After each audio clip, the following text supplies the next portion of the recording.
మా దేవుడే రైటు, మా దేవుడే గొప్ప, మీ దేవుడు లేడు, అసలు మీ దేవుడు ఎక్కడ పుట్టాడు, ఎలా పుట్టాడు, మీ దేవుడు పుట్ట గురించి మీకు తెలుసా అని మా దేవుడు అంటే మా దేవుడు రైట్ అంటే మా దేవుడు గొప్పవాడు అంటే మా దేవుడు గొప్పవాడని ఎలా దేవుళ్ళ పేరుతో గొడవలు, కలహాలు, యుద్ధాలు, ఈరోజు ద్వేషాలతో సమాజం ఎలా అట్టుడికిపోతుందో మనకు తెలియంది కాదు. మరి ఇటువంటి పరిస్థితుల్లో అసలు దేవుడు ఎవరు అని మనం ఎలా తెలుసుకోవాలి? దీనికి ఒకటే పరిష్కారం, ఆ దేవునికి ఉన్నటువంటి క్యారెక్టర్స్ని బట్టి మనం తెలుసుకోవాలి. ఇప్పటి వరకు దేవుడు చేసిన ఈ సృష్టిలో మనిషి తెలుసుకున్నది శాస్త్రవేత్తలకు ఎంత తెలుసయ్యా అని శాస్త్రవేత్తలు అడిగితే వాళ్ళు చెప్పేది కేవలం మాకు తెలిసింది కేవలం 10% అంటున్నారు వాళ్ళు. ఏంటి ఇంత ఈ సృష్టిలో ఇప్పటి వరకు శాస్త్ర ప్రపంచం తెలుసుకున్నది కేవలం 10% అని తెలుసుకుంది ఇంకెంత ఉంది? 90% ఉంది. దేవుడు చేసిన ఈ సృష్టి నీకు ఇంతవరకు అర్థం కాలేదు. ఈ సృష్టిలో ఇప్పటి వరకు నువ్వు తెలుసుకుంది 10% మాత్రమే. ఇక దేవుడు ఇప్పుడు అర్థం కావాలి నీకు అంటే దేవుడు అని అంటున్నారు, దేవుడి పేరు మీద భక్తి చేస్తున్నారు తప్ప అసలు దేవుడు ఎవరో, ఆయన లక్షణాలు ఏంటో అన్న సంగతి మనిషిని అర్థం కాకుండా పోయింది.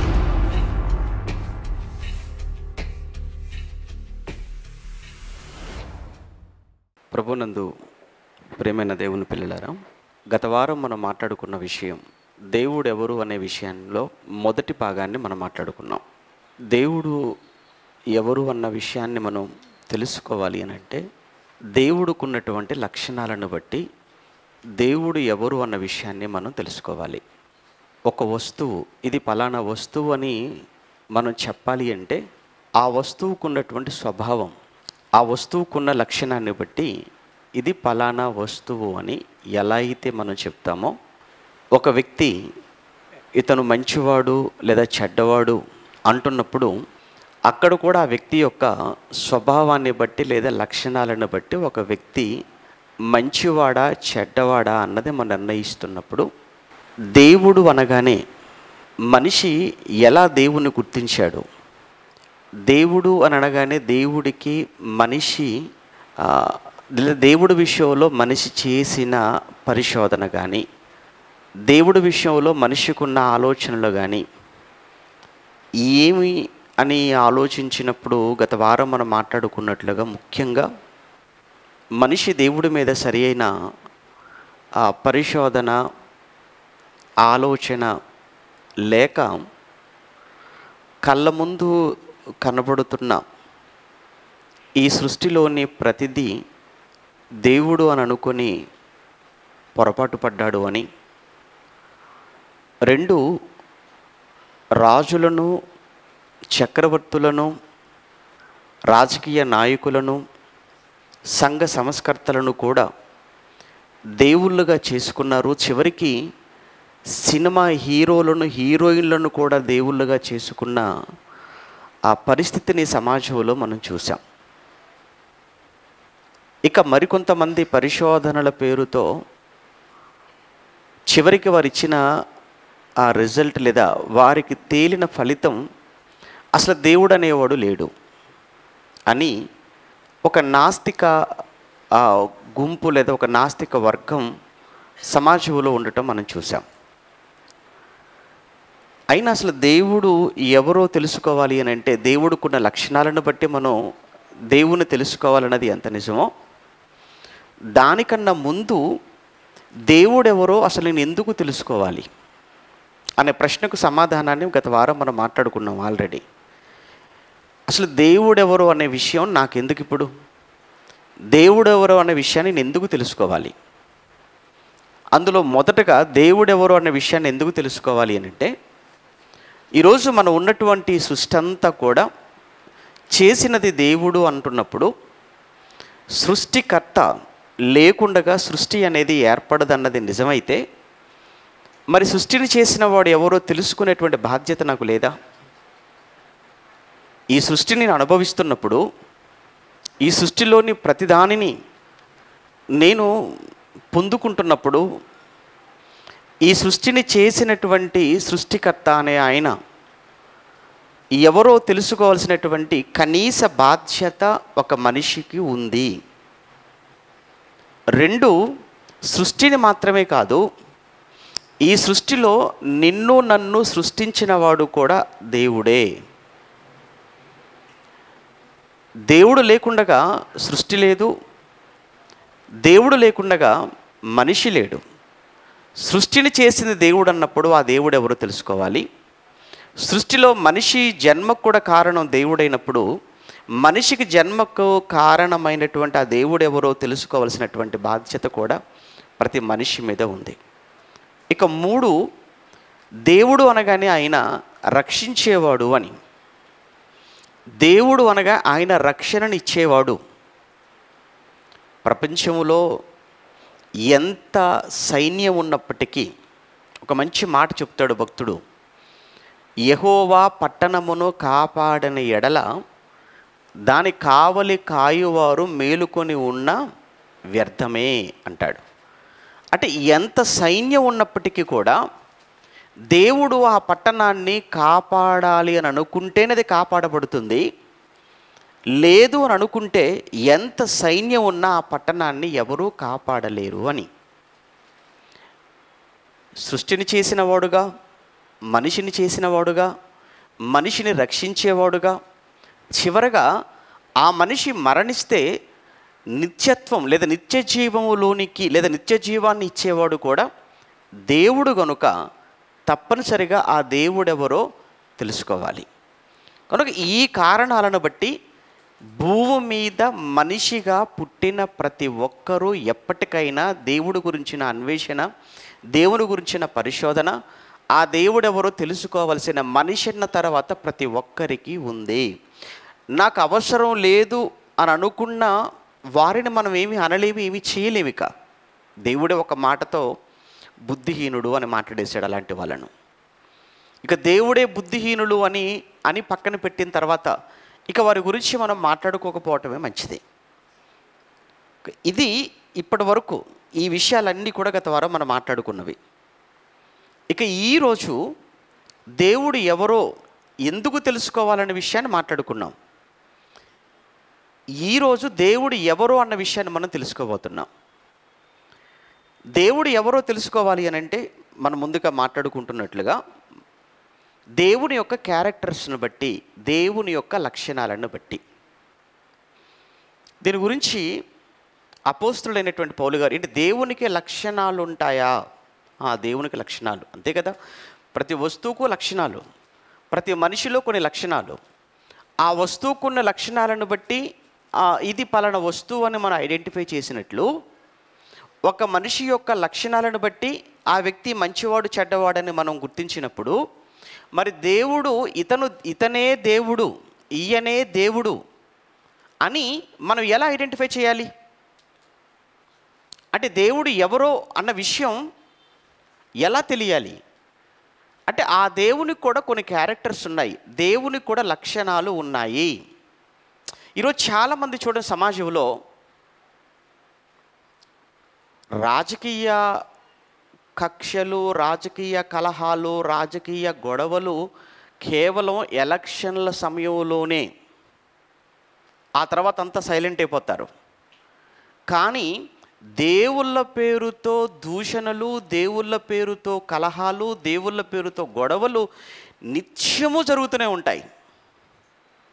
అవునో కాదో ఈరోజు సోషల్ మీడియాను ఎక్కువగా ఫాలో అయ్యే వాళ్ళందరికీ బాగా తెలుసు. నిత్యము యూట్యూబ్లోకి వెళ్ళిపోతే చాలు, దేవుళ్ళ పేరుతో జరుగుతున్నటువంటి డిబేట్లు అంటారా, దేవుళ్ళ పేరుతో పెడుతున్న కౌంటర్ వీడియోలు అంటారా, దానికి మళ్ళీ ఎన్కౌంటర్ వీడియోలు అంటారా, ఏమంటే వాళ్ళు విసిరే సవాళ్ళు అంటారా, ఇవన్నీ కూడా ఈరోజు యూట్యూబ్ అంతా కూడా దేవుళ్ళతో లేదా దేవుళ్ళ పక్షాన జరుగుతున్నటువంటి వాదోపవాదాలకు సంబంధించిన వీడియోలతోనే నిండిపోయాయి అన్నది నిజం.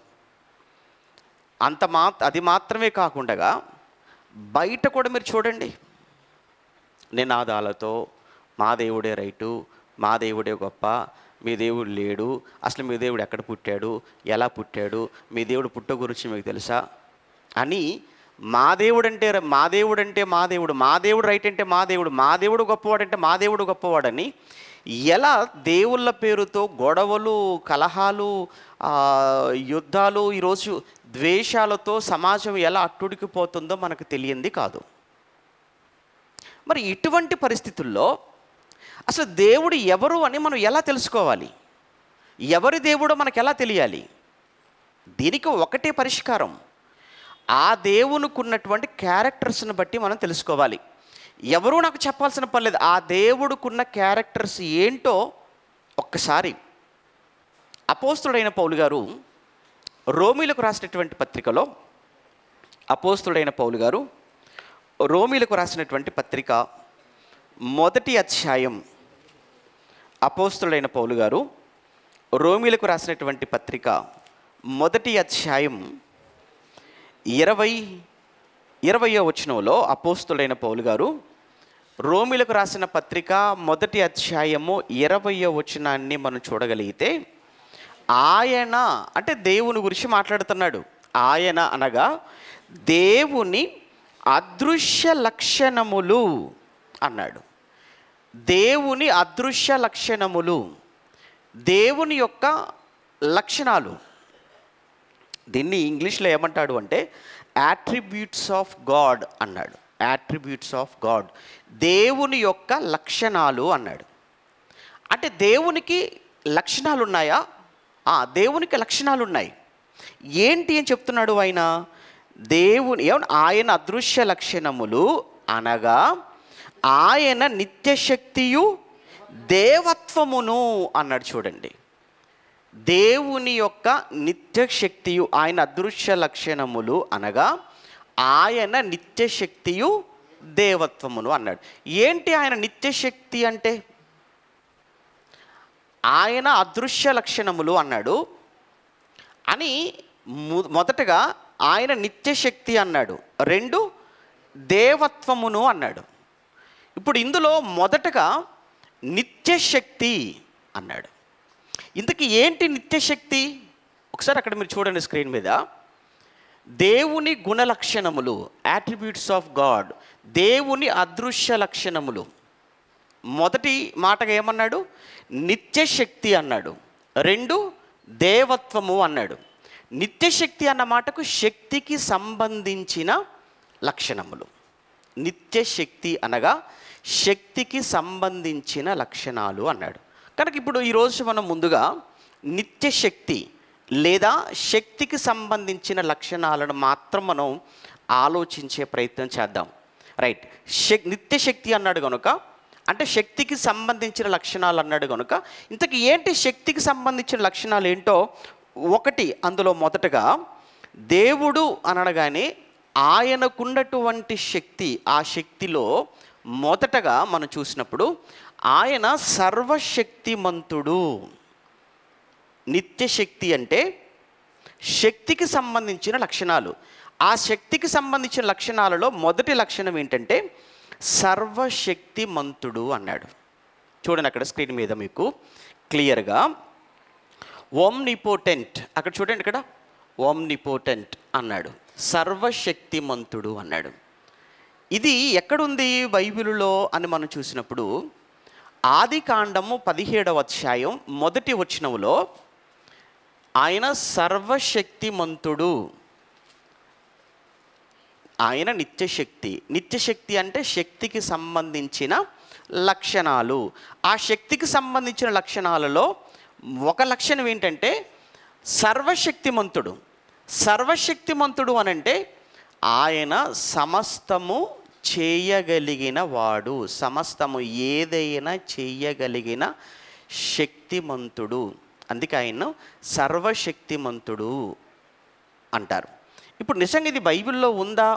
బైబిల్లో ఉన్న దేవుడికి ఈ మాట అప్లై అవుతుందా అని మనం చూసినప్పుడు ఆదికాండం 17వ అధ్యాయము 1వ వచనంలో, ఆదికాండం 17వ అధ్యాయము 1వ వచనాన్ని మనం చూసినప్పుడు నేను సర్వశక్తి కలిగిన దేవుడను అన్నాడు. అబ్రహాముతో దేవుడు మాట్లాడుతున్నటువంటి సమయంలో అబ్రహాము నేను సర్వశక్తి గల దేవుడను అని మాట్లాడుతున్నాడు. అంటే ఆయన శక్తికి పరిమితి లేదు, ఆయన శక్తికి మితం అంటే ఒక లిమిట్, ఒక హద్దు అనేది లేదు.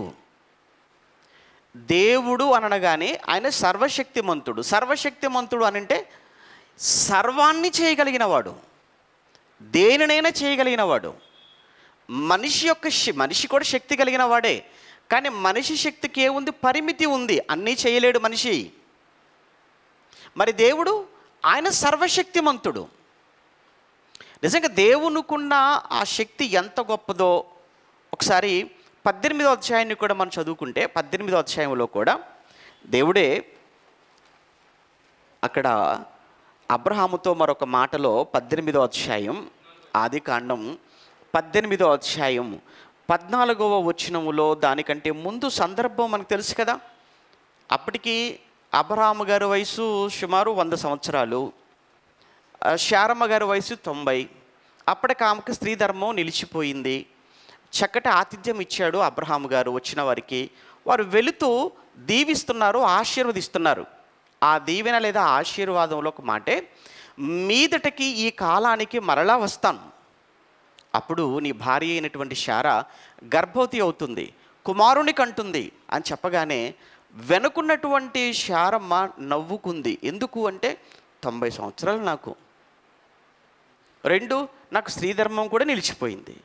90 సంవత్సరాల వయసులో స్త్రీధర్మం కూడా నిలిచిపోయిన తర్వాత ఇప్పుడు నాకు పిల్లలేంటి అని శారమ్మ లో నుండి నవ్వుతున్నటువంటి సమయంలో అప్పుడు దేవుడు మాట్లాడుతున్న మాట అన్నమాట. 14వ వచనం, యెహోవాకు అసాధ్యమైనది ఏదైనా ఉన్నదా?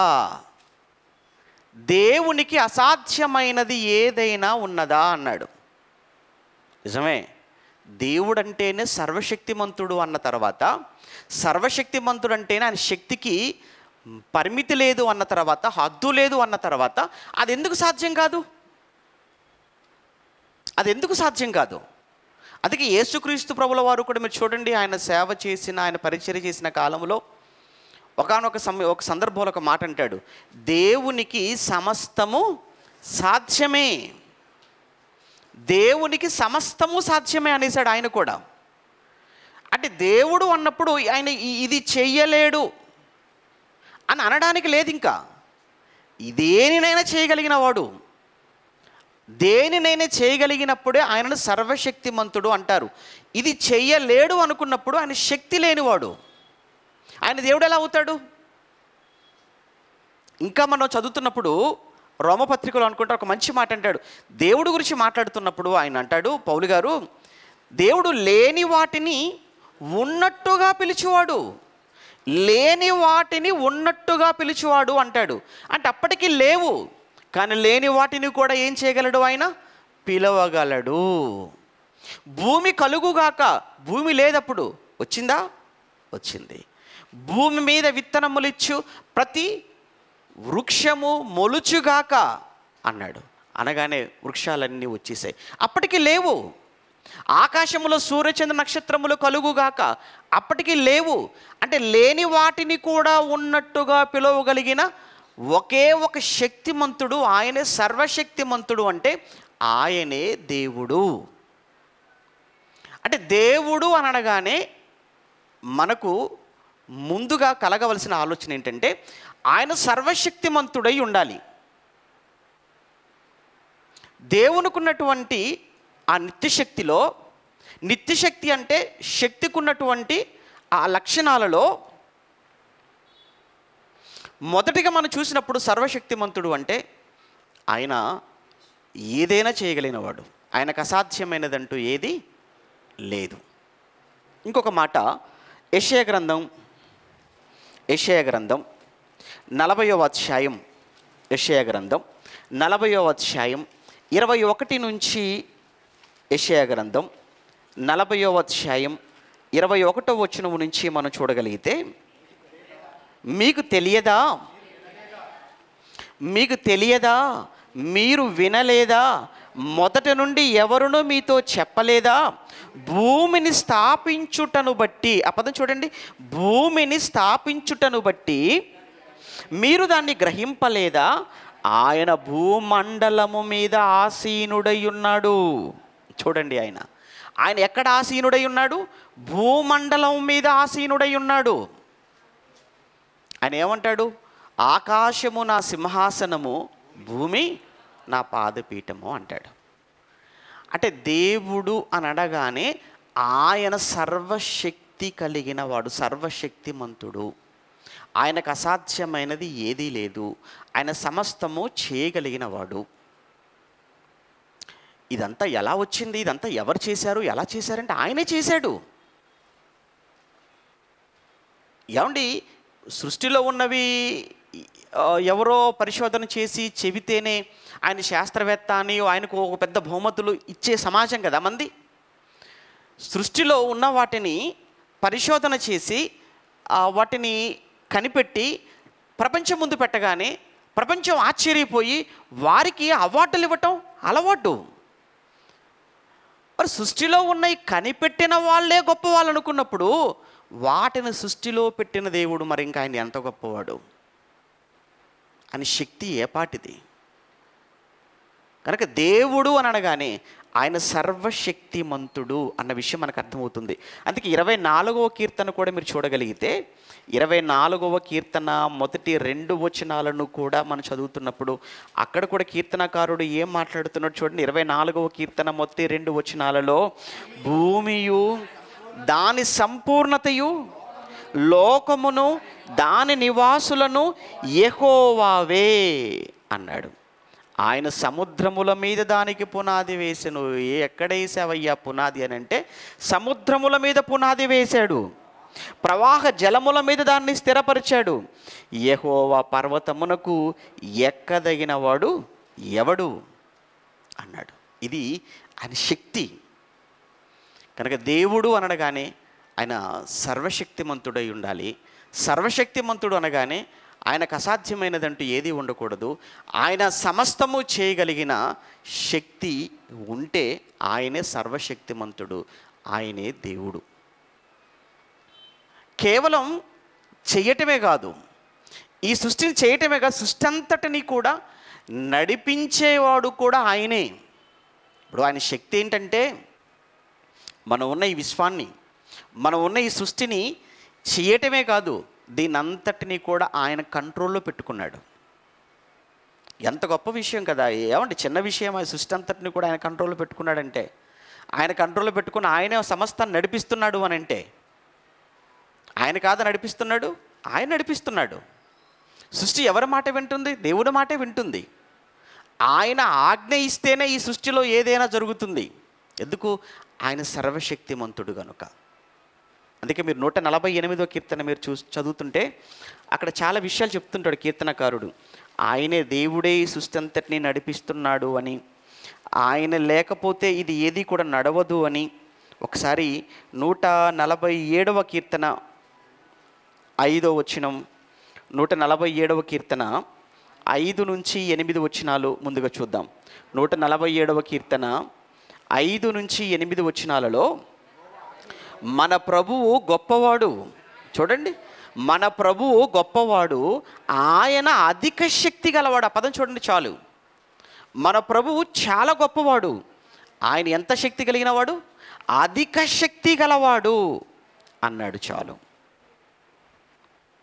మరి ఆయన ఏం చేస్తున్నాడు? సృష్టిని ఆయన నడిపిస్తున్నాడా? 148వ కీర్తన 148వ కీర్తన 5 నుంచి చదువుతున్నప్పుడు యెహోవా ఆజ్ఞయ్యగా అవి పుట్టెను, అవి యెహోవా నామమును స్తుతించునుగాక. ఆయన వాటిని నిత్యస్థాయువులుగా స్థిరపరిచి ఉన్నాడు. ఆయన వాటికి కట్టడ నియమించాడు, ఏదియో దానిని అతిక్రమించదు. ఆ పదం చూడండి, ఆయన వాటికి కట్టడ నియమించి ఉన్నాడు అంటే అన్నీ చేశాడు, చేసి వాటికంటూ ఒక రూల్ అండ్ రెగ్యులేషన్స్ పెట్టాడు. అవి ఏ మాత్రం కూడా వాటి యొక్క క్రమాన్ని అవి అతిక్రమించవు అనేసాడు. అందుకే ఎన్నోసార్లు మీరు విన్నవే, బస్సులు యాక్సిడెంట్లు అయిపోతుంటాయి, ట్రైన్లు యాక్సిడెంట్ అయిపోతుంటాయి, ఫ్లైట్లు ప్రమాదం జరుగుతుంటాయి. అంటే ఫ్లైట్లు కానీ, ట్రైన్లు కానీ, బస్సులు కానీ, ఇవన్నీ ప్రమాదాలు. ఆఖరి సముద్రంలో షిప్పులు అయినా ఇవన్నీ ఎందుకు ప్రమాదాలు జరుగుతున్నాయి? వీటన్నిటినీ కూడా నడిపించేది మనిషి కనుక, మానవ జ్ఞానం కనుక.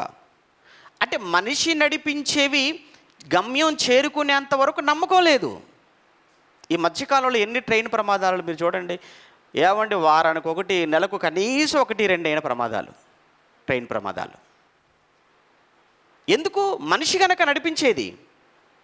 కానీ సృష్టి ఏర్పడినప్పటి నుంచి ఇప్పటి వరకు ఈ సృష్టిలో ఎప్పుడైనా ఏదైనా ఒక ప్రమాదం, సూర్య కుటుంబంలో కావచ్చు, లేదా పాలపుంత నక్షత్ర మండలంలో కావచ్చు, లేదా దానిపైన ఉన్న ఆండ్రోమెడా కావచ్చు, దానిపైన ఇంకా హైడ్రోసెంటారస్ కావచ్చు, ఎన్ని మండలాలు ఉన్నాయి, ఎన్ని నక్షత్ర రాశులు ఉన్నాయి, ఎక్కడైనా ఒక గ్రహం మరో గ్రహాన్ని ఢీకొట్టినట్టుగా, ఏమంటే ఒక గెలాక్సీ మరొక గెలాక్సీలోకి వెళ్ళిపోయినట్లుగా, ఎక్కడైనా కానీ యూనివర్స్లో సిస్టమ్ అనేది ఎక్కడైనా తప్పినట్లుగా ఎక్కడా మనం వినలేదు. ఛాన్స్ లేదు. కారణం ఏంటంటే వీటన్నిటినీ కూడా నడిపించేవాడు, ఆపరేట్ చేసేవాడు ఉన్నాడు. ఆయన సర్వశక్తి, ఆయన దేవుడు వెనక. ఒకవేళ నిజంగా సృష్టిని కూడా మనిషే ఆపరేట్ చేసేటువంటి పరిస్థితి వస్తే ఈరోజు ఎన్ని ప్రమాదాలు జరిగిపోయేవో, ఎంత ఘోర కలి మనం వినవలసి వచ్చేది, చూడవలసి వచ్చేదో. కానీ ఇవన్నీ కూడా దేవుడు జరిగిస్తున్నాడు. అందుకే ఇదే విషయాన్ని మరలా పౌలు గారు అపోస్తల కార్యం 14వ అధ్యాయంలో మాట్లాడుతున్నప్పుడు ఇదంతటినీ మనసులో పెట్టుకుని ఆయన దీని అంతటిని దేవుడే నడిపిస్తున్నాడు, చేసినవాడు ఆయనే, నడిపిస్తున్నవాడు కూడా ఆయనే అని చెప్పడానికి అపోస్తల కార్యములు 14వ అధ్యాయం, అపోస్తల కార్యములు 14వ అధ్యాయం 17వ వచనాన్ని మనం చదువుతున్నప్పుడు, అయినను ఆయన అనగా దేవుడు ఆకాశము నుండి మీకు వర్షమును ఫలవంతములైన ఋతువులను దయచేయుచు, ఆహారమును అనుగ్రహించుచు, ఉల్లాసముతో మీ హృదయమును నింపుచు, మేలు చేయుట చేత తన్ను గూర్చి సాక్ష్యము లేకుండగా చెయ్యలేదు. అంటే ఇప్పుడు దేవుడు ఉన్నాడు అని చెప్పడానికి సాక్ష్యం ఏంటంటే ఒక్కసారి చూడండి, సృష్టిని చూడు అంటున్నాడు. ఈ సృష్టిలో మీకు వర్షమా, ఋతువులా, మీ హృదయాలను నింపుతున్నాడా? మీకు ఎన్ని మేలులు జరుగుతున్నాయి సృష్టిలో? ఈ సృష్టి వలన మీరు ఎంతో మేలులు పొందుకుంటున్నారంటే, మీ హృదయం నిండిపోతుంది అని అంటే, ఋతు కార్యక్రమాలు జరుగుతున్నాయనంటే, వర్షం పడుతుంది అని అంటే, ఇవన్నీ ఎవరు ఉన్నారు అనడానికి సాక్ష్యం. వీటన్నిటినీ కూడా ఎవరు జరిగిస్తున్నారు అనడానికి సాక్ష్యం అంటున్నాడు పౌలు గారు. దేవుడు ఉన్నాడు అనడానికి సాక్ష్యం, దేవుడే వీటన్నిటిని నడిపిస్తున్నాడు అని అనడానికి సాక్ష్యం. కనుక దేవుడు అనగానే ఆయన సర్వశక్తిమంతుడు అనగానే ఆయన అన్నీ చేయగలిగిన వాడు, సర్వమును చేయగలిగిన వాడు. ఆయనకు అసాధ్యమైనది ఏది లేదు, సమస్తము సాధ్యము ఆయనకు. ఆయన అధిక శక్తి కలిగిన వాడు. చదువుకున్నాం మనం ఇప్పుడే. ఎంత శక్తి కలిగిన వాడు అని అంటే, ఒక్కసారి ఈ సృష్టిని చూడు. ఈ సృష్టిలోని ప్రతిదానిని ఆయనే చేశాడు. ఆయన ఏమీ లేనప్పుడు సృష్టిని చేసిన వాడు. ఈరోజు మన సృష్టిని వాడుకుంటున్నాడు, వాడుకొని పాడు చేసుకుంటున్నాడు తప్ప ఈ సృష్టిని ఉపయోగించకుండా, సృష్టిలో దేనిని కూడా మనిషి ఉపయోగించకుండా మరొకటి ఏదైనా మనిషిని చేయమని చూద్దాం. ఇప్పుడు దేవుడు లేడు అంటాడు, ఈ సృష్టి దేవుడి వల్ల ఏర్పడింది కాదు అని అంటాడు. నిజంగా నీకు ఒకవేళ దేవుడు లేడు అనుకున్నప్పుడు, ఈ సృష్టి దేవుడిది కాదు అనుకున్నప్పుడు, నువ్వు అసలు ఈ సృష్టిలోది ఏది నువ్వు వాడకుండగా, నువ్వు ఏదైనా కొత్తది ఏదైనా ఒకటి ఏమైనా చేసే అవకాశం చేయగలవే ఒకసారి ఆలోచించు. నువ్వు ఏది చేసినా మళ్ళీ ఈ సృష్టిని నువ్వు ఉపయోగించుకోవలసిన సృష్టిలో దేనినో ఒకదానిని. కనుక దేవుడు అనగానే ఆయన సర్వశక్తిమంతుడు అన్న విషయం మీకు అర్థమైతే చాలు. సర్వశక్తిమంతుడుగా సర్వాన్ని సృష్టించాడు. సర్వాన్ని సృష్టించడమే కాదు, దీనంతటినీ కూడా ఆయన ఒక్కడే నడిపిస్తున్నాడు. ఏమంటే ఆయన ఒక్కడే నడిపిస్తున్నాడు, మర్చిపోకండి. ఎందుకు ఈ విషయం చెప్తున్నాను అంటే, దేవుడి దగ్గర మళ్ళీ మంత్రులు లేరు.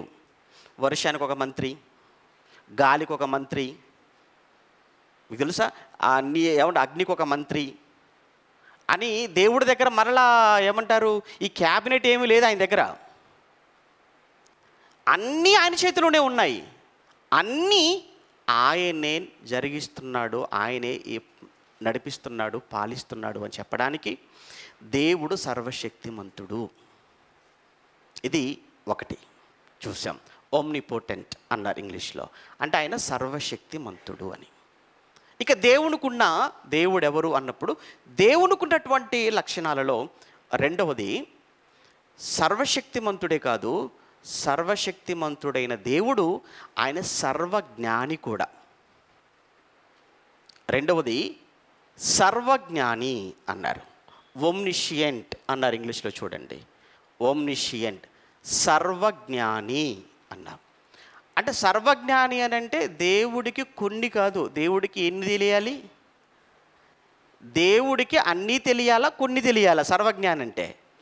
సర్వజ్ఞాని అని అంటే అన్ని, సర్వము ఎరిగిన వాడు, సర్వము తెలిసిన వాడైతే సర్వజ్ఞాని అవుతాడు. అసలు ఈ మనిషి భూమి మీద ఎవరైనా కానీ సర్వజ్ఞానులు ఎవరైనా ఉన్నారా? మీకు తెలిసి ఎవరైనా ఒక్కరి పేరుని చెప్పండి. ఏమండి ఈయనకు అన్నీ తెలుసండి అన్న వాళ్ళు ఎవరైనా ఉన్నారా? ఒకరి పేరు చెప్పండి. ఈయనకు అన్ని భాషలు వచ్చండి, ఎవరికైనా వచ్చా? నాకు తెలిసి పివి నరసింహారావు గారు ఆయన ప్రధానిగా ఉన్నప్పుడు ఆయనకి ఎన్ని భాషలు వచ్చాట? 14 భాషలు. ఆయనకంటే మరి నాకు తెలిసి ఇంకెక్కువగా తెలిసిన వాళ్ళైతే నేను ఎప్పుడు వినలేదు. మీకు ఏమైనా తెలిస్తే చెప్పండి. ఆయన బహుభాషా కోవిదుడు అన్నారు ఆయన్ని. ఏంటి పివి నరసింహారావు గారు మన తెలుగువాడే. ఎన్ని భాషలయ్యా మాట్లాడగలిగావు అని అంటే 14 భాషలు మాట్లాడేవాడట. 14 భాషలే. అలా ప్రపంచంలో 14 భాషలే ఉన్నాయా? లేవు. అంటే అన్ని భాషలు తెలిసిన వాడై ఉండాలి, అన్ని శాస్త్రాలు. మరలా ఏదో ఒక శాస్త్రంలో గోల్డ్ మెడలిస్ట్ అనుకోండి, ఆయన ఆ ఒక్క శాస్త్రమే తెలుసు ఆయనకు, మిగతా శాస్త్రాలు ఆయనకేమీ తెలియదు. మరి సర్వజ్ఞాని అంటే ఎవరు? అన్ని భాషలు తెలిసి, అన్ని శాస్త్రాలు తెలిసి, అన్ని విషయాలు తెలిసిన వాడిని సర్వజ్ఞాని అంటారు.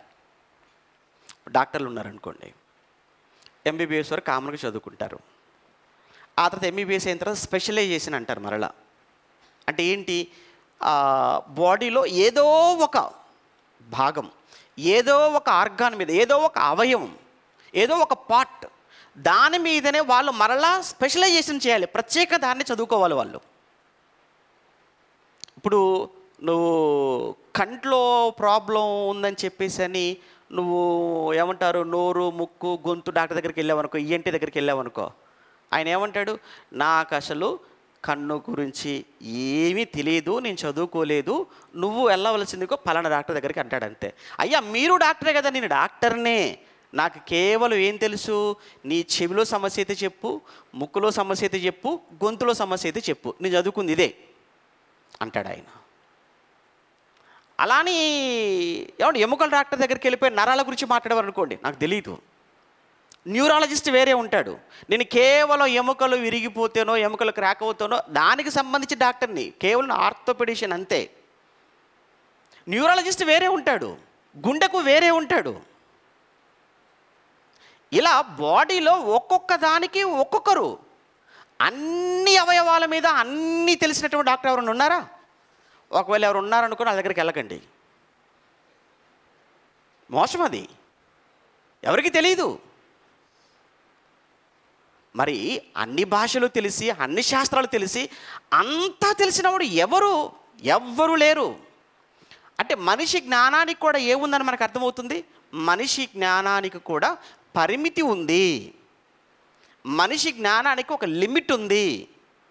మరి దేవుడు, ఆయనకు లిమిట్ లేదు. ఇప్పుడు ఏమంటే ఇప్పుడు మన తెలుగులోనే మనం దేవునికి ప్రార్థన చేస్తాం, తెలుగులోనే పాటలు పాడతాం. పక్కన కర్ణాటక వెళ్ళామనుకోండి, వాళ్ళు కన్నడలో పాడతారు, కన్నడలో ప్రార్థన చేస్తారు. ఇంకా అటు కిందికి వెళ్ళిపోయాం అనుకోండి, తమిళియన్స్ ఉన్నారు, వాళ్ళు తమిళ్లో ప్రార్థన చేస్తారు, తమిళ్లో పాడతారు. ఇప్పుడు దేవుడికి వాళ్ళందరి ప్రార్థనలు వింటున్నాడా? వినాలి అంటే దేవుడికి తమిళ్ వచ్చి ఉండాలి, కన్నడ వచ్చి ఉండాలి, తెలుగు వచ్చి ఉండాలి, మలయాళం వచ్చి ఉండాలి, హిందీ వచ్చి ఉండాలి, ఇంగ్లీష్ వచ్చి ఉండాలి, కొరియా వాళ్ళు మాట్లాడు వాళ్ళ భాష వచ్చి ఉండాలి. ప్రపంచంలో ఎన్ని భాషల్లో ప్రార్థన చేస్తున్నారో, ఎన్ని భాషల్లో పాటలు పాడుతున్నారో, అన్ని భాషలు ఎవరికి వచ్చి ఉండాలి? ఎవరికి తెలిసి ఉండాలి? దేవునికి తెలిసి ఉండాలి. లేదు దేవుడికి తెలిగే వచ్చు అనుకోండి, మరి మిగతా వాళ్ళ పరిస్థితి ఏంటి చెప్పండి? ఆయన దేవుడు ఎందుకు అవుతాడు? అసలు ముందు దేవుడు ఎందుకు అవుతాడు ఆయన? మొన్న విచిత్రమైన ఒక 4-5 సంవత్సరాల క్రితం అనుకుంటాలేండి, ఒక వీడియో చూపించారు. ఆయన మళ్ళీ చాలా పెద్ద ఆయన. దేవుడు ఏంటి సిమ్ కార్డు గురించి మాట్లాడినప్పుడు ఆయన అంటాడు, దేవుడిని తీసుకెళ్ళిపోయి సిమ్ కార్డుతో పోల్చాడు ఆయన. మరి ఆయన ఎంత జ్ఞానం ఉందో మీకే తెలియాలి. ఏంటి ఇక్కడ ఇండియాలో ఉన్న సిమ్ము దుబాయ్లో పనిచేయదు, ఇండియాలో ఉన్న సిమ్ము అమెరికాలో పనిచేయదు, అలానే అక్కడ దేవుడు ఇక్కడ పనిచేయడట, ఇక్కడ దేవుడు అక్కడ పనిచేయడట. ఇదేంటో మరి దేవులకు నెట్వర్క్ అనమాట. మరి దేవుళ్ళకు కూడా నెట్వర్క్ ఉండి, దేవుళ్ళకు కూడా సిమ్ కార్డులు, దేవుడు కూడా ఇక్కడ పనిచేసి అక్కడ ఆయన దేవుడు ఎలా అవుతాడు? అంటే ఆయన లాజిక్ ప్రకారంగా. అంటే దేవుడు అంటే చూసారా ఎంత ఆయన్ని ఒక పరిమితి చేసి మాట్లాడుతున్నారు. దేవుణ్ణి కేవలం ఏమంటే దేవుణ్ణి ఎలా అంటే ఆయన చాలా చిన్నగా చేసి మాట్లాడుతున్నారు, జ్ఞానం లేక. దేవుడు అంటే ఆయన సర్వజ్ఞాని. నువ్వు చెబితే తెలుసుకునేవాడు కాదు, నేర్పిస్తే నేర్చుకునేవాడు కాదు.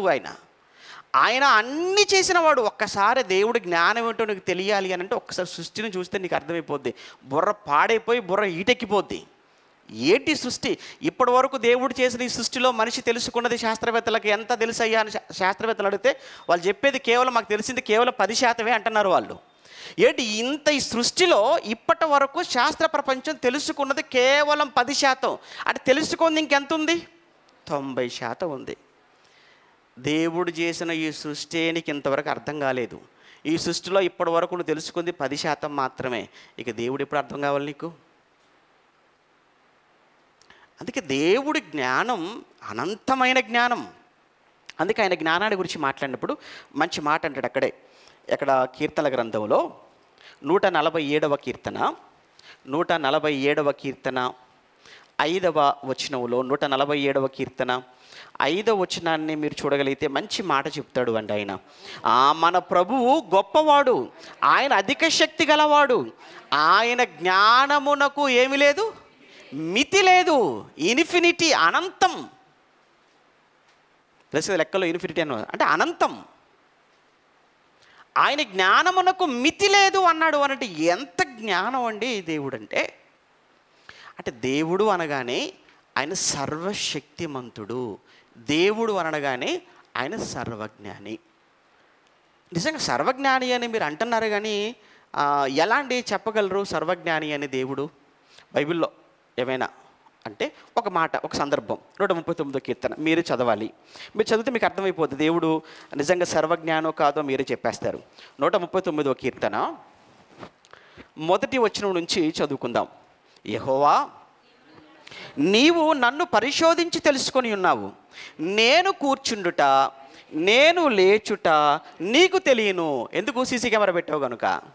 తర్వాత పెట్టాలి. ఆయన అవసరం లేదు, మనం పెట్టుకుంటాం. ఆయనకెందుకు? నేను కూర్చుండుట, నేను లేచుట నీకు తెలియను. నాకు తలంపు పుట్టక మునిపే నీవు నా మనస్సు గ్రహించుచున్నావు అన్నాడండి. ఏమండి, ఇప్పటి వరకు మనసును గ్రహించగలిగే మిషన్ ఎప్పుడైనా ఎక్కడైనా వచ్చినట్టుగా విన్నట్టుగా ఏమైనా వస్తేనండి చాలా గొడవలు అయిపోతాయి. ఏ భార్య ఏ భర్తతో, ఏ భర్త ఏ భార్యతో, ఏ పిల్లలు తల్లిదండ్రులతో ఏమంటే అసలు రిలేషన్స్ అనేవి మొత్తం పాడైపోతాయి. తెలీదు. ఆగు, ఒక్కసారి ఆగు, అసలు నీ మనసులో ఏముందో ఒక్కసారి డాక్టర్ దగ్గర తీసుకెళ్ళిపోయి ఆ మిషన్ పెట్టి నీ మనసులో నేను తెలుసుకుంటాగు అని భర్త భార్యను తీసుకెళ్ళాడు అనుకోండి, ఎంత ప్రమాదం. అంటే భార్య భర్తను తీసుకెళ్ళాడు అనుకోండి, ఎంత డేంజర్. మనుషులు తీసుకెళ్ళిపోతే అసలు పక్క పక్కన కూర్చోగలరా మీరు? అస్సలు. అంటే అది లేదా లేదు, రాలేదా రాలేదు. కానీ ఎవరికి తెలిసినా పర్వాలేదండి, అసలు ఆయనకు తెలియకూడదు. ఆయనకు తెలుస్తుందన్న సంగతి మనకు తెలియకుండా పోయింది. అందుకే మనం ఇలా ఉన్నాం. అంటే నిజంగా చెప్తున్నాను, ఎందుకు ఈ పాఠాలను నేను ఎంచుకున్నాను అని అంటే, నిజంగా అసలు దేవుడు ఎవరు అన్న విషయం మీద సరి అయినటువంటి ఆలోచన, అవగాహన మనకు కానీ ఉంటే తప్పు మాట్లాడాలన్నా, తప్పు చేయాలి అన్నా చాలా భయపడతాం. ఎందుకు చాలా సులువుగా మాట్లాడేస్తున్నాము అని అంటే, ఎందుకు చాలా సులువుగా తప్పు చేసేస్తున్నామంటే ఒకటే కారణం, దేవుడు ఎవరో, ఆయన లక్షణాలు ఏంటో నిజంగా మనకు అర్థం కాకపోవటమే. ఇంకా మనం ముందుకెళ్తుంటే మీకు అర్థమవుతుంటుంది.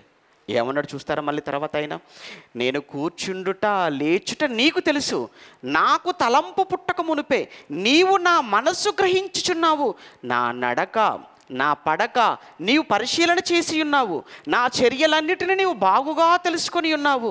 యెహోవా, మాట నా నాలుకకు రాక మునిపే అది నీకు తెలిసియే ఉన్నది కదా. అది నీకు పూర్తిగా తెలిసిపోయింది. వెనుకను ముందును నీవు నన్ను ఆవరించి ఉన్నావు అన్నాడు. చూడండి, ఆయన మొత్తం ఏంటి అంత తెలుసు. నీ గురించి నా గురించి మాత్రమే కాదండి. ప్రపంచంలో 800 కోట్ల మంది మనుషులు ఉంటే 800 కోట్ల మంది మనుషుల గురించి తెలిసినటువంటి ఒకే ఒక్కడు ఎవరు? దేవుడు. మన ఇంట్లో నలుగురు ఉంటాం. నలుగురిలో ఒకరంటే ఒకరికి అసలు ఎవరు తెలియదు. ఏమండి? చూడండి, అప్పుడప్పుడు భార్య చాలా సందర్భాల్లో చెప్తుంటుంది. చాలా సందర్భాల్లో చెప్పంగా విన్నారు. ఇంటర్వ్యూలో కూడా మీరు చూసే ఉండొచ్చు, పేపర్లలో కూడా. ఏమండి, పెళ్ళి అయిందండి, 20 ఏళ్ళు అయిందండి, ఇంతవరకు అండి మా ఆయన ఏంటో బొత్తిగా అర్థం కాలేదండి నాకు. ఏంటి 20 ఏళ్ళ నుంచి కాపురం చేస్తుందట, 20 ఏళ్ళ నుంచి వండి పెడుతుందట, 20 ఏళ్ళ నుంచి ఉతికి పెడుతుందట బట్టలు, 20 ఏళ్ళ నుంచి ఒకే మంచం ఒకే కంచం. అయినా 20 ఏళ్ళ తర్వాత కూడా ఆవిడకి తేలిన ఫలితార్థం ఏంటంటే ఎప్పటికీ మా ఆయన ఏంటో నాకు అసలు ఒక్క మానాన్ని అర్థం కావట్లేదండి. ఇటు ఒకే ఇంట్లో ఉంటున్నారు, ఒకే గిన్నెలో తింటున్నారు, ఒకే మంచం, అయినా తెలియట్లేదు. అది మనిషికి ఉన్న జ్ఞానం. అది మంది పరిమితం. కానీ దేవుడు 800 కోట్ల మంది మనుషులలో, మన మనసుల్లో, ఇక్కడ కూర్చున్న మీ మనసులే కదా, ప్రపంచంలో ఉన్న మనుషులందరి మనసులలో ఏముందో తెలిసినవాడు ఆయనే సర్వజ్ఞాని. ఆయనకు అన్నీ తెలుసా? అన్నీ తెలుసు. అందరి గురించి తెలుసా? అందరి గురించి తెలుసు. యెషయా గ్రంథం 40వ అధ్యాయం. ఆయనకు తెలియదు అని ఆయనకేదో మనం చెప్పాల్సిన పని లేదు. యెషయా గ్రంథం 40వ అధ్యాయం 13, 14 వచనాలు. యెషయా గ్రంథం 40వ అధ్యాయం 13, 14 వచనాలలో ఏమంటున్నాడండి? యెహోవా ఆత్మకు నేర్పినవాడు ఎవడు అని మాట్లాడుతూ చూసారా? యెహోవా ఆత్మకు నేర్పినవాడెవడు? ఆయనకు మంత్రి అయి ఆయనకు బోధపరిచిన వాడు ఎవడు? ఎవని యొద్ద ఆయన ఆలోచన అడిగెను ఆయనకు వివేకము కలుగజేసిన వాడెవడు? న్యాయమును గూర్చి ఆయనకు నేర్పిన వాడెవడు? ఆయనకు జ్ఞానం అభ్యసింపజేసిన వాడెవడు? ఆయనకు బుద్ధి మార్గమును బోధించిన వాడెవడు? చెప్పండి, ఎవరుంటే ఎవరి చెప్పండి. ఈ పలానా ఆయనండి దేవుడికి ఆదిదించాడండి, ఈయనండి దేవుడికి ఎలా న్యాయం చెప్పాలో చెప్పాడండి, ఈయనండి దేవుడు మర్చిపోతే జ్ఞాపకం చేశాడండి. సినిమాలు అనుకుంటున్నావా? అక్కడికి వెళ్ళిపోగానే ఏంటి అందరి లెక్కలు కరెక్ట్గా రాసి ఈ లెక్కే తప్పు రాస్తే ఆడి మీద ఫైట్ చేసి ఇంకొకరి మీద ఫైట్ చేసి మొత్తం విప్లవమే చేసి అక్కడ విప్లవమే తీసుకొచ్చేసి మరలా అక్కడి నుంచి మళ్ళీ భూమి మీదకి వచ్చి అంత మీ ఇష్టం, వెళ్ళడం మీ ఇష్టమే, అక్కడ తిరుగుబాటు మీ ఇష్టమే, అక్కడి నుంచి భూమి మీదకి రావడం మీ ఇష్టమే. ఇదంతా చూస్తుంటే దేవుడు అంటే ఎలా కనపడుతున్నాడు అందరికీ? చాలా ఒక కమెడియన్గా కనిపించట్లేదు దేవుడు అంటే. అంటే దేవుడు అని అంటున్నారు, దేవుడి పేరు మీద భక్తి చేస్తున్నారు తప్ప అసలు దేవుడు ఎవరో, ఆయన లక్షణాలు ఏంటో అన్న సంగతి మనిషికి అర్థం కాకుండా పోయింది. అందుకోసమేనంటే దేవుడు అనగానే మొదటగా ఆయన సర్వశక్తిమంతుడు, 2 ఆయన సర్వజ్ఞాని, 3 ఆయన సర్వాంతర్యామి, ఓమ్ని ప్రజెంట్ అన్నారు. ఆయన సర్వాంతర్యామి అంటే అర్థం ఏంటి? ఆయన ఒక చోట ఉండేవాడు కాదు, ఆయన ఒకే సమయంలో అంతటా ఉండగలిగినవాడు. చూడండి, ఆయన ఓమ్ని ప్రజెంట్ అన్నాడు ఇంగ్లీష్లో. దేవుడు సర్వాంతర్యామి అంటే అంతటా ఉన్నవాడు అని అర్థం.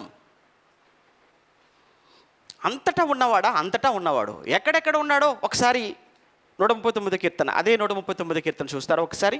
139వ కీర్తన 7, 9 వచనాలలో, 139వ కీర్తన 7, 8, 9 వచనాలు మీరు చూడగలిగితే, నీ ఆత్మ యొద్ద నుంచి నేను ఎక్కడికి పోవుదును? నీ సన్నిధి నుండి నేను ఎక్కడికి పారిపోవుదును? నేను ఆకాశమునకు ఎక్కితే అక్కడ ఉన్నావు, నేను పాతాళమునకు పడుకున్నా నీవు అక్కడ కూడా ఉన్నావు, నేను వేకువ రెక్కలు కట్టుకొని సముద్ర దిగంతములో నివసించినను అక్కడ కూడా నీ చెయ్యి నన్ను నడిపించును అన్నాడు. ఏంటయ్యా, ఆకాశానికి వెళ్ళిపోతే అక్కడ ఉన్నావు, ఇంకా పాతాళానికి వెళ్ళిపోతే అక్కడ ఉన్నావు, సముద్రంలోకి వెళ్ళిపోతే అక్కడ ఉన్నావు, నీవు లేని చోటెక్కడ? ఇప్పుడు చెప్పండి, దేవుడు లేని చోటు ఎక్కడ? ఏమండి ఇప్పుడు ఇక్కడ మాత్రమే దేవుడు ఉన్నాడని మీరు అనుకుంటున్నారా? ఇక్కడే ఉన్నాడా దేవుడు? ఏంటి ఖమ్మంలో ఈ సంఘంలో ఇక్కడే ఉన్నాడా దేవుడు? ఈ సమయంలో ఇక్కడ ఉన్నాడన్నది ఎంత నిజమో, ఇక్కడే కాదు అంతటా ఉన్నాడు అన్నది అంతే నిజం. ఏమంటే ఒక మనిషి ఒకే సమయంలో ఒక చోట ఉండగలడు. ఏమంటే మన పరిమితి ఏంటి? మనం ఒక సమయంలో ఒకేసారి ఒకే చోట ఉండగలం, అంతే కదా. నేను నిన్నటి దినాన్ని ఎక్కడో అక్కడ గిద్దలూరులో ఉన్నాను. రాత్రి 12 గంటల వరకు అక్కడ ఉన్నాను. రాత్రి 12 గంటల బయలుదేరితే ఉదయం 8 అయింది ఇక్కడికి వచ్చేసరికి. అంటే నిన్నటి దినాన్ని అక్కడున్నాను, మరలా ఈరోజు ఉదయానికి ఇక్కడ ఉన్నాను, మళ్ళీ సాయంత్రం మళ్ళీ విజయవాడలో ఉండిపోతాను. అంటే నేను అక్కడికి వెళ్ళాలి, అక్కడ ఉండాలి అంటే తిరగాలి. దేవుడితో అలా కాదే. ఆయన ఒకే సమయంలో అంతటా ఉండగలిగిన వాడు. ఇండియాలో ఉండగలడు, అమెరికాలో ఉండగలడు, ఆస్ట్రేలియాలో ఉండగలడు. ప్రపంచంలో దేవుడు లేని చోటంటూ లేదు. అంటే దేవుడు ఒకే సమయంలో అంతటా ఉంటాడు. అలా ఒకే సమయంలో అంతటా ఉండగలిగిన వాడిని ఏమంటారు? దేవుడు. అది దేవుడు లక్షణం. అది దేవుడు అనగానే ముందుగా ఏమనుకున్నాం? ఏదైనా చేయగలగాలి ఆయన దేవుడు. 2 అన్నీ తెలిసి ఉండాలి. 3 ఒకే సమయంలో అంతటా ఉండగలిగిన వాడై ఉండాలి. అందుకే ఇర్మీయా గ్రంథం 23వ అధ్యాయంలో ఇంకో మాట. ఇర్మీయా గ్రంథం 23వ అధ్యాయం 23-24 వచనాలలో, ఇర్మీయా గ్రంథం 23వ అధ్యాయం 23-24 వచనాలలో మనం చదువుతున్నప్పుడు, నేను సమీపమున ఉండు దేవుడను మాత్రమేనా, దూరమున ఉండు దేవుడను కానా? యెహోవా సెలవిచ్చిన మాట ఏదనగా, నాకు కనబడకుండగా రహస్య స్థలములలో దాగగలిగిన వాడు ఎవడైనను కలడా? నేను భూమి ఆకాశముల యందంతటను ఉన్నవాడను కానా అన్నాడు. నాకు కనబడకుండగా నాకు కనబడకుండగా రహస్యంగా దాచుకోగలిగిన వాడు ఎవడైనా ఉన్నాడా? నువ్వేమనుకుంటున్నావు అంటే లైట్లు ఆఫ్ చేయగా నాకేం కనబడదాను అనుకుంటున్నావు. నువ్వేమనుకుంటా తలుపులు వేసి కిటికీలు మూసేయగా నాకేం కనబడదావు నువ్వు అనుకుంటున్నావు. అది నీ అమాయకత్వం రా. దేవుడు అంటే నీకు సరిగా తెలియక. ఏం తెలియదు, నాకేం కనిపించడం లేదు. అంటే దేవుడు అనగానే ఆయన కేవలం ఒక చోట ఉంటాడు. చాలామంది చూడండి, గుళ్ళోకి వచ్చినప్పుడు అంటే ఇక్కడ ఉన్నంతసేపు మీరు కూడా ఎంత భక్తిగా ఉంటారండి, అమ్మో ఎంత ప్రేమతో ఉంటారు, ఎంత భక్తి. వేషధారణ, నటన. ఎందుకు? మీ అందరూ ఒక ఫిక్స్ అయిపోయి వచ్చారు ఇక్కడికి. ఏంటంటే అమ్మో మనం ఎక్కడికి వెళ్తున్నాం? గుడికి వెళ్తున్నాం. అంటే గుడికి వెళ్తున్నాం అంటే అక్కడ ఎవరుంటారు? దేవుడు. మీ ఇంట్లో ఉండడా? మీ ఇంట్లో లేడా? మీరు షాప్కి వెళ్ళారు, అక్కడ లేడా? మార్కెట్కి వెళ్ళారు, అక్కడ లేడా? మీరు ఉద్యోగానికి వెళ్ళారు, అక్కడ లేడా? మీరు పనికి వెళ్ళారు, అక్కడ లేడా? అంటే కేవలము ఆదివారము గుడికి వచ్చినప్పుడు మాత్రం ఏదో భక్తిని నింపుకొని వచ్చేస్తుంటాం మనం. ఎందుకు అనంటే ఇక్కడ దేవుడు ఉంటాడు, ఇక్కడ దేవుడు చూస్తాడు అని. విషయం చెప్పనా? ఇక్కడే కాదు, ఆయన లేని చోటంటూ లేదు అన్న విషయం తెలిసిన తర్వాత ఎక్కడున్నా తిన్నగా ఉంటావు. ఇక్కడే ఉన్నాడు అని అనుకున్నప్పుడు ఇక్కడే తిన్నగా ఉంటావు. బయట నీ ఇష్టమే. ఇక అదే కదండి జరుగుతున్న తప్పు. ఒకప్పుడు యెరూషలేములో మందిరం కట్టించాడు సొలొమోను గారు. దేంతో కట్టాడు? ఇనుముతోనా, మట్టితోనా? దేంతో కట్టాడు? బంగారంతో కట్టాడు. ఎన్ని సంవత్సరాలు కట్టాడు?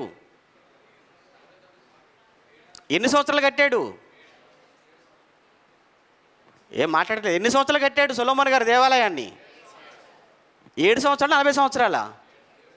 7 సంవత్సరాలు కట్టాడు. యేసుప్రభు కాలానికి ఈ దేవాలయం చూసారా 46 సంవత్సరాలు కట్టారా అన్నది అది సొలొమోను కట్టిన దేవాలయం కాదు. అది చాలామంది ఇక్కడికి వచ్చేటప్పటికి యోహాను సువార్త 2వ అధ్యాయంలో ఉన్నటువంటి సందర్భాన్ని చూపించేసుకుని ఏమంటున్నారంటే సొలొమోను కట్టిన దేవాలయం అనుకుంటున్నారు. అక్కడ మాట్లాడుతున్న సొలొమోను కట్టిన దేవాలయం కాదు అది. సొలొమోను కట్టిన దేవాలయం ఎప్పుడు నెబుకద్నెజరు వచ్చేసాడు, మొత్తం కూడా ధ్వంసం చేసి కాల్చి బూడిద చేసేసాడు. ఇంకెక్కడిది సొలొమోను దేవాలయం లేదు. ఆ తర్వాత మళ్ళీ జెరుబ్బాబెలు వచ్చి కట్టాడు అని చెప్పేసి అన్నాను కదా. ఆ దేవాలయం కూడా చాలాసార్లు డ్యామేజ్ అయిపోయింది. ఆ డ్యామేజ్ అయిపోయిన దానినే ఈడు మహాయేరోదు యేసుప్రభు పుట్టినప్పుడు 2 సంవత్సరాల మగపిల్లలందరినీ చంపించేశాడే వాడు. యూదుల మెప్పు కోసం, వాళ్ళ దగ్గర మంచి అనిపించుకోవడం కోసం ఏదో దేవుడి మీద భక్తి ఉన్నట్టుగా నటించాడు. ఒరిజినల్ కాదు అది. ఎందుకంటే రాజకీయాలు కదా. దానిని మరమ్మతులు చేపిస్తూ దాన్ని ఎక్స్టెన్షన్ చేస్తూ 46 years వరకు అక్కడ వరకు తీసుకొచ్చేసాడు దగ్గరగా. అది కాదు, ఆయన కట్టింది 7 సంవత్సరాలు పూర్తి చేసేసాడు. అది ఆ దేవాలయం కట్టినప్పుడు ఆయన ఏమన్నాడు తెలుసా సొలొమోన్ గారు? అయ్యా నువ్వు ఇక్కడ ఉండవయ్యా, మాకు తెలుసు. ఎందుకంటే దేవుడు అనగానే ఆయన తీసుకెళ్ళిపోయి ఒక చిన్న గూట్లో పెడదాం, చిన్న మందిరంలో పెడదాం, ఆ మందిరంలో పెట్టేసి ఆ గూట్లో పెట్టేసి తాళం వేసేసుకుని వెళ్ళిపోతే ఆయన లోపల పడి ఉంటాడు. మళ్ళీ మనం వచ్చినప్పుడే మళ్ళీ తాళం తీస్తే మళ్ళీ అప్పుడు ఆయనకు ఫ్రీ అని మనుషులు అనుకున్నారు కదా. కానీ దానికి ఆయన ఏమన్నాడు తెలుసా? దినవృత్తాంతంలో 2వ గ్రంథం, దినవృత్తాంతంలో 2వ గ్రంథం 2వ అధ్యాయం, త్వరగా దినవృత్తాంతంలో 2వ గ్రంథం 2వ అధ్యాయం 6వ వచనం చూడండి. దినవృత్తాంతంలో 2వ గ్రంథం 2వ అధ్యాయం 6వ వచనంలో ఆకాశములను మహాకాశములను ఆయనను పట్టజాలవు. ఏంటి? దేవుణ్ణి ఆకాశ మహాకాశములే పట్టజాలవు అన్నప్పుడు ఎవరు మాట్లాడుతున్న మాట తెలుసా? ఎవరైతే దేవుని కొరకు చరిత్రలో నిలిచిపోయే ఒక గొప్పదైనటువంటి బంగారు దేవాలయం కట్టాడో ఆయనే అంటున్నాడు, అయ్యా 7 సంవత్సరాల పాటు ఎంత గొప్పదైన ఈ దేవాలయాన్ని కట్టానులే, కానీ ఇది నువ్వు ఉండడానికి సరిపోదు. ఎందుకంటే నీ రూపం పెద్దది, నీ ఆకారం పెద్దది. ఆకాశ మహాకాశములు ఏమన్నాడు? చదవండి. ఆకాశ మహాకాశములు ఆయనను పట్టజాలవు.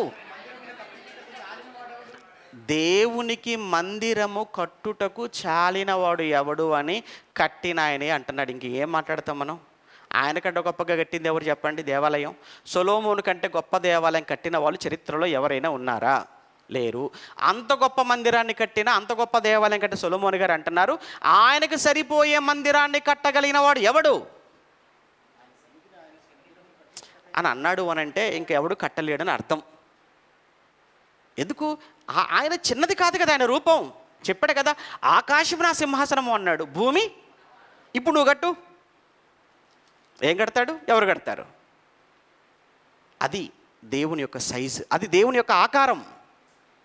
విశ్వం పట్టజాలనంత ఆకారం దేవుడిది. అందుకే దేవుడు అనగానే ఆయన అంతటా ఉంటాడు. ఇక్కడ ఇంకొక చిన్న క్లారిఫికేషన్ మీకు ఉండాలి. ఏంటంటే అంతటా ఉంటాడు అన్నాను కానీ అన్నిట్లో ఉంటాడని చెప్పలేదు. అక్కడ అంతటా ఉంటాడు అన్న మాటకు అన్నిట్లో ఉంటాడు అన్న మాటకు తేడా ఉంది. ఇప్పుడు అన్నిట్లో ఉంటాడు, ఈ చెక్కలో కూడా ఉంటాడని కూడా దండం పెట్టామనుకో చెక్కకు, నేను ఏం చేయగలను దానికి? అర్థమైందా? దేవుడు నేను అన్నిట్లో ఉంటాననలేదు, మరి ఏమన్నాడు? అంతటా ఉంటాను అన్నాడు. ఏమండి ఆ పిల్లర్లో కూడా ఉన్నాడు అని కూడా పిల్లర్కి నమస్కారం పెట్టి ఈ చెక్కలో ఉన్నాడు అని చెప్పి చెక్కకి దండం పెట్టేసుకుని వెళ్ళిపోతుంటే ఏం అనలేవు, నేను ఎవరు బాగు చేయలేరు. ఇక దేవుడు సర్వాంతర్యామి అంటే ఆయన ఒకే సమయంలో అంతటా ఉండేవాడు అని అర్థం. అది దేవుని యొక్క కెపాసిటీ. ఇప్పుడు దేవుడు ఎవరు అనగానే ఎవరు సర్వాంతర్యామో ఆయనే దేవుడు, ఎవరు సర్వజ్ఞానో ఆయనే దేవుడు, ఎవరు సర్వశక్తిమంతుడో ఆయనే దేవుడు. సర్వశక్తిమంతుడుగా, సర్వజ్ఞానిగా, సర్వాంతర్యామిగా ఉన్నవాడే దేవుడు. ఇంకొకటి చెప్పి నిత్యశక్తి గురించి ముగించేస్తాను. ఇంకొకటి నిత్యుడు. ఆయన నిత్యుడు అంటే ఇంగ్లీష్లో గాడ్ ఈజ్ ఎటర్నల్ అన్నాడు చూడండి. అక్కడ నిత్యుడు అంటే గాడ్ ఈజ్ ఎటర్నల్ అంటే నిత్యుడు అంటే నిత్యము ఎల్లప్పుడూ ఉండేవాడు. ఎల్లప్పుడూ ఉండేవాడు అని అంటే ఒక మాట అడుగుతాను, ఇంకొక మాట. ఎల్లప్పుడూ ఉండేవాడు నిత్యుడు అని అంటే ఆయన స్వయంభవుడు. స్వయంభవుడు అనంటే తనకు తానుగా స్వయంగా ఉన్నవాడు. ఎప్పుడు? సృష్టికి ముందు ఉన్నాడు. సృష్టికి ముందు దేవుడు లేడా? సృష్టికి ముందు దేవుడు లేడా? సృష్టికి ముందు దేవుడు ఉన్నాడు. సృష్టి కార్యక్రమము ఆయనే చేశాడు అంటే ఇప్పుడు దేవుడు ఉన్నాడు, భవిష్యత్తులో కూడా దేవుడు ఉంటాడు. అంటే సృష్టికి ముందు దేవుడు ఉన్నాడు, ఈ సృష్టి కాలంలో దేవుడు ఉంటాడు, రేపు సృష్టి ఉండదు, మరలా మొత్తం ఏమైపోతుంది? మొత్తం వాష్ అవుట్ అయిపోతుంది, మొత్తం తీసేస్తాడు. ఆ తర్వాత కూడా దేవుడు ఉంటాడు. మరి మనిషి సంగతి ఏంటి? మనిషి సంగతి ఏంటి చెప్పమంటారా? మనిషి నిత్యుడా? లేదు. మనిషి సంగతి ఏంటి? మనిషి ఇంతలో కనబడి అంతలో మాయమైపోయే ఆవిరి వంటివాడు. ఎంతలో కనబడి అంతలో మాయమైపోయి ఆవిరి వంటి బతుకు కలిగిన వాడా, నువ్వు కూడా దేవుడు లేడంటావా? అసలు నువ్వు ఏ క్షణాన పోతావో నీకు తెలియదు. నువ్వు ఎంతసేపు ఉండి ఎంతలో మాయమైపోతే ఎవరికి తెలియదు. ఎవరికి తెలియదు కదండి. ఆవిరి వంటి వాడు మనిషి అంటే, గడ్డి పువ్వు లాంటి వాడు మనిషి అంటే, ధూళి లాంటి వాడు మనిషి. ధూళి లాంటి, గడ్డి పువ్వు లాంటి, ఆవిరి లాంటి ఆయుష్ కలిగిన మనిషి నిత్యుడైన దేవుడి గురించి మాట్లాడుతూ అంటాడు, ఉన్నాడా? ఎక్కడున్నాడు? ఉంటే కనబడడా? కళ్ళేమో నెత్తికెక్కాయా? ఎవరికి? దేవుడిని. చూశారు కదండి మనిషి మాటలు దేవుడి గురించి. దేవుడు ఆయన ఎప్పుడు ఉండేవాడు, ఎప్పటికీ ఉండేవాడు. మోషేతో చెప్తాడు కదా, మోషే నువ్వు వెళ్ళి ఇశ్రాయేలు మధ్యకు వెళ్ళు అని అన్నప్పుడు, అయ్యా నువ్వు వెళ్ళమంటున్నావు బాగానే ఉంది, నేను వెళ్తాను బాగానే ఉంది, కానీ అక్కడికి వెళ్ళిన తర్వాత వాళ్ళు నిన్ను పంపించాడే ఆయన ఎవరు అని అడుగుతారు కదా నన్ను. అన్నప్పుడు నేను ఏం చెప్పాలి నీ గురించి? ఎవరు పంపించారు అంటే నేను ఏం చెప్పాలి అని అంటే ఆయన అన్నాడు, నేను ఉన్నవాడను అని చెప్పు. నేను ఉన్నవాడను. ఇంగ్లీష్లో ఏమంటే తెలుసా? I am that I am. నేను ఉన్నవాడను, నేను ఎప్పటికీ ఉన్నవాడను. సృష్టికి ముందు ఉన్నాను, సృష్టిలో ఉన్నాను, సృష్టి లయం అయిపోయిన తర్వాత కూడా ఉంటాను. నాకు ఆది అనేది అంతం అనేది నాకు లేదు. నాకు జననం మరణం అనేది నాకు లేదు. నేను ఎప్పటికీ ఉంటాను. అది దేవుడు అంటే. అంటే దేవుడు అంటే నిత్యము ఎల్లప్పుడూ ఉండేవాడు. దేవుడు అంటే అక్షయుడు, ఆయన క్షయము లేనివాడు. దేవుడు అంటే అమరత్వం కలిగినవాడు. దేవుడు అంటే నిత్యుడు. ఎవరు నిత్యుడో వారే దేవుడు. అంతే కదా. ఇప్పుడు చెప్పండి, ఏమండి దేవుడు అనగానే చూసారా, ఇవన్నీ కేవలం ఏంటంటే నిత్యశక్తికి సంబంధించిన లక్షణాలు మాత్రమే మాట్లాడాం. దేవుని అదృశ్య లక్షణములు అని ఏమన్నాడు ఆయన పౌలు గారు మాట్లాడినప్పుడు రోమపత్రికలో? నిత్యశక్తియు దేవత్వమును అన్నాడు. ఇందులో ఈరోజు మనం మాట్లాడుకున్న ఒకే ఒక బిట్ ఏంటంటే అందులో నిత్యశక్తి. నిత్యశక్తి అన్నది శక్తికి సంబంధించిన లక్షణాలు. ఆ శక్తికి సంబంధించిన లక్షణాలలో ఒకటి మనం ఏం చూసామంటే, దేవుడు అనగానే సర్వశక్తిమంతుడు, దేవుడు అనగానే సర్వజ్ఞాని, దేవుడు అనగానే సర్వాంతర్యామి, దేవుడు అనగానే నిత్యుడు. ఇప్పుడు ఇది కదా దేవుడు అంటే. ఇప్పుడు ఎవరికో హీరోయిన్కి గుడి కట్టేసి ఆమె దేవతను మొక్కుతున్నారంటే ఏమంటే ఇప్పుడు ఈ లక్షణాలు ఏమైనా యాప్ట్ అవుతాయా వాళ్ళకు? ఒక రాజకీయ నాయకుడిని దేవుడు అని అంటున్నారు అని అంటే ఇది దేవుడు అంటే? ఎవడు దేవుడు అంటే? ఒక నాయకుడా, ఒక రాజా, ఒక చక్రవర్త? ఏమంటే ఈ లక్షణాలను తీసుకెళ్ళి వాళ్ళకి ఆపాదిస్తే ఎలా సరిపోతాయి? ఎక్కడ సరిపోతున్నాయి చెప్పండి? ఎక్కడా సరిపోవు. కనుక దేవుడు అనగానే ఎవరు సర్వశక్తిమంతుడో ఆయన దేవుడు, ఎవరు సర్వజ్ఞానో ఆయన దేవుడు, ఎవరు సర్వాంతర్యామో ఆయన దేవుడు, ఎవరు నిత్యము ఉండేవాడో ఆయనే దేవుడు. ఈ లక్షణాలు కలిగిన వాడే దేవుడు. ఇందులో ఏది లేదన్నా ఏది లేకపోయినా దేవుడు కాడు. అందుకే రోమపత్రిక 1:23 అంటాడు, టైం అయిపోయింది, రోమపత్రిక 1:23 అంటాడు, అక్షయుడగు అంటాడు. అంటే దేవుడు ఎవరట? ఆయన అక్షయుడు, క్షయము లేనివాడు. మొదటి తిమోతి పత్రిక 6:16 అంటాడు, అమరత్వము గలవాడై అంటాడు, అమరత్వము గలవాడై అంటాడు. అంటే అమరుడు దేవుడు అంటే. కనుక ప్రభునందు నా ప్రియులుగా మనం మొదటి నుంచి ఏమంటే మొదటి భాగంలో కానీ ఇప్పుడు రెండో భాగంలో కానీ ఇప్పటి వరకు మనం ఏం మాట్లాడుకున్నాం ఒక్కసారి మొత్తం రివైండ్ చేయండి. మొత్తం కూడా రివైండ్ చేసుకుని మొదటి వారంలో గత వారం మనం మాట్లాడుకున్న విషయం ఏంటంటే, అసలు దేవుడు అనగానే మనం దేవుని తెలుసుకోవాలి అన్నప్పుడు దేవుడు అనగానే లక్షణాలను, ఎందుకంటే ఇది పలానా వస్తువు అని మనం తెలుసుకోవాలంటే దానికి క్యారెక్టర్ లక్షణాలు ఉన్నాయి. ఆ లక్షణాలను బట్టి ఇది వెండి, ఇదిగో ఇది ఇత్తడి, ఇది బంగారము, ఇది ఇనుము, ఇది మట్టి అని దాని లక్షణాలను బట్టి మనం ఎలా గుర్తించామో, అలా ఈ వ్యక్తి మంచివాడు, ఈ వ్యక్తి చెడ్డవాడు, ఇది పువ్వు, ఇది పండు, ఇది కాయ అని వాటి క్యారెక్టర్స్ని బట్టి ఎలా మనం ఐడెంటిఫై చేశామో, దేవుడు అనగానే లక్షణాలు. అయినా నాకు ఎందుకు వచ్చింది గొడవ అంటే, నేను ఎందుకు తెలుసుకోవాలంటే దేవుడి గురించి, అసలు దేవుడి గురించి నేను తెలుసుకోవాల్సిన అవసరం ఏంటంటే, దేవుడు ఎవరో కాదయ్యా ఈ సృష్టికర్త, దేవుడు ఎవరో కాదు నిన్ను చేసిన వాడు కూడా, దేవుడు ఎవరో కాదు రక్షించేవాడు, దేవుడు ఎవరో కాదు నువ్వు రేపు చచ్చిపోతే రేపు నీకు స్వర్గమైన నరకమైన ఇచ్చేవాడు ఎవరు? ఆయనే. మరి ఆయన గురించి తెలుసుకోకపోతే తెలుసుకోవాలి. కానీ మనుషులు సరిగా తెలుసుకోలేదు, ఎవరో చెప్పిన మాటలు వినేశారు, మోసపోయారు. అందుకే సృష్టిలో ఎవరొచ్చి ఏది దేవుడన్నా ఎవరు దేవుడన్నా సాష్టాంగ పడిపోయారు. చివరికి మనుషుల్ని కూడా దేవుళ్ళుగా చేసుకున్నారు. మరి కొంతమంది అయితే అసలు దేవుడే లేడు అని దేవుడికి దూరం అయిపోయారు. అందుకే మన దేవుడెవరో మనం అన్వేషిస్తున్నాం, దేవుడెవరో తెలుసుకుంటున్నాం. దేవుడు అనగానే ఆయనకు కూడా క్యారెక్టర్స్ ఉన్నాయి, ఆయనకి లక్షణాలు ఉన్నాయి. ఆయన లక్షణాలలో నిత్యశక్తి అన్నాడు, దేవత్వము అన్నాడు. ఆ నిత్యశక్తిలోనే మనం ఇప్పటివరకు మనం మాట్లాడుకున్న సర్వశక్తిమంతుడని చూసాము. ఆ నిత్యశక్తిలోనే ఆయన సర్వజ్ఞాని అని చూసాము. ఆ నిత్యశక్తిలో ఆయనకున్నటువంటి మరొక గొప్ప లక్షణమే సర్వాంతర్యామి అని. ఆ నిత్యశక్తిలో ఆయనకున్నటువంటి గొప్ప లక్షణమే దేవుడంటే నిత్యుడు. ఇది ఈరోజు ఇప్పటి వరకు మనం మాట్లాడుకున్న విషయాలు. ఇక దేవుడు అనగానే ఎక్కడ కన్ఫ్యూజన్, ఎక్కడ మనకు అవసరం లేదు. ఒక ఫుల్ క్లారిటీతో ఉండాలి.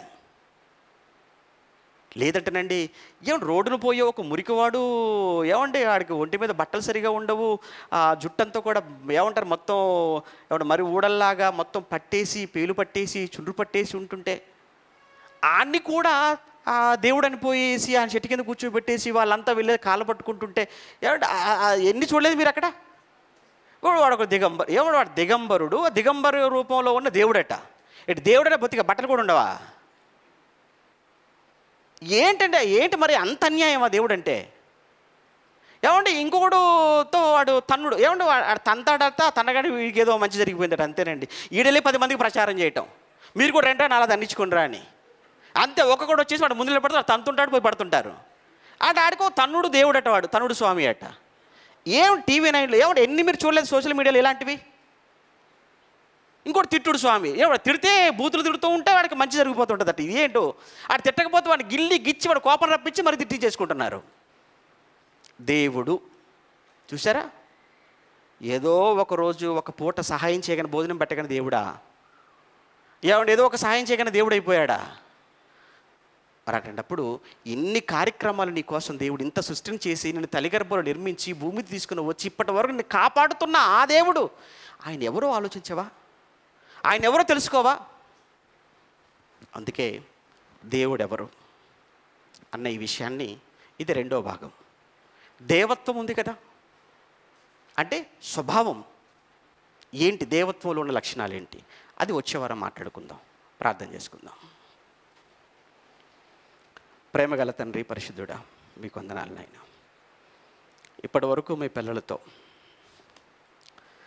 మీరు ఎవరో అన్న విషయంలో మీ పిల్లలకు ఒక సరి అయినటువంటి ఆలోచనను, అవగాహనను మీ పిల్లల్లో కలిగించాలన్న ఉద్దేశంతో ఈ మాటలను లేదా ఈ పాఠాన్ని మీ పిల్లల ముందుకు తీసుకొచ్చి ఈ పాటలు మీ పిల్లలకు వరుసగా చెప్పాలని నిర్ణయించుకున్నాను. ఏదైనా మీ పిల్లలు ఆత్మీయంగా ఎదగాలి, సత్యంలో స్థిరపడాలి, అసత్యంలో ఉన్న అనేకులకు సత్యాన్ని వివరించి సత్యం వైపుకు మళ్లించి వారి జీవితాలలో శాశ్వతమైన మేలులు చేయాలి. అందుకే మీ పిల్లలు ముందుగా జ్ఞానవంతులు కావాలి కనుక వారికి జ్ఞానాన్ని అందిస్తున్నాం. జ్ఞాపకం చేసుకోండి. మంచి మనసుతో విన్న ప్రతి ఒక్కరిని దీవించండి. విన్న ప్రతి ఒక్కరూ కూడా నాయన ఏ ఒక్క మాట మర్చిపోక వారి మదిలో ఎప్పటికీ చెరగని ముద్రలాగా వాటిని ముద్రించమని కోరుకుంటూ భవిష్యత్తులో సంఘము ద్వారా నాయన జరగాల్సిన ఎన్నో కార్యక్రమాలు ముందు పెట్టుకున్నాం. చేసే ప్రతి కార్యక్రమం మీ మహిమ కోసమే తప్ప మా గొప్ప కోసం, మా ఘనత కోసం ఏది చేయలేదు, చేయకూడదు కూడా.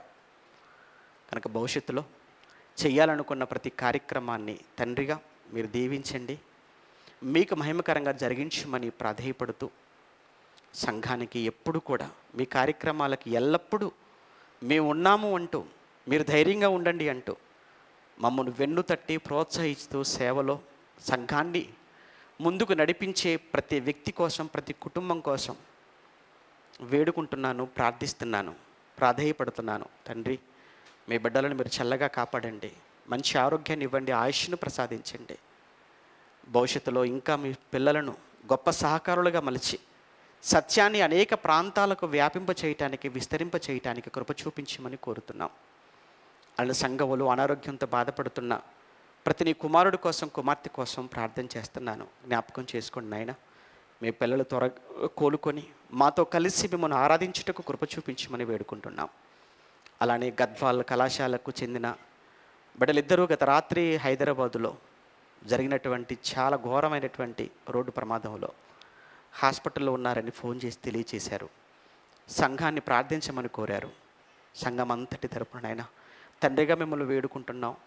మీ బిడ్డలు హాస్పిటల్లో ఐసీయూలో ఉండి చికిత్స తీసుకుంటున్నారు. తండ్రిగా ఒక్కసారి మీ చల్లని చూపు, మీ కరుణ వారి మీద ఉంచండి. తల్లిదండ్రులు ఎంతో రోధిస్తున్నారు, కన్నీళ్ళు పెట్టుకుంటున్నారు, గుండెలు అవిసేలా తండ్రి ఎంతో తల్లడిల్లుతున్నారు మీ బిడ్డలు. వారిని ఓదార్చమని ప్రాధేయపడుతూ మరొక్కసారి వచ్చినటువంటి మీ బిడ్డలందరినీ మీ చేతులకు అప్పగించుకుంటూ ఈ నెలలో జరిగే కార్యక్రమాలు మరి ముఖ్యంగా సెమినార్ గురించి ప్రార్థన చేస్తున్నాను. మీకు మహిమకరంగా జరగాలి.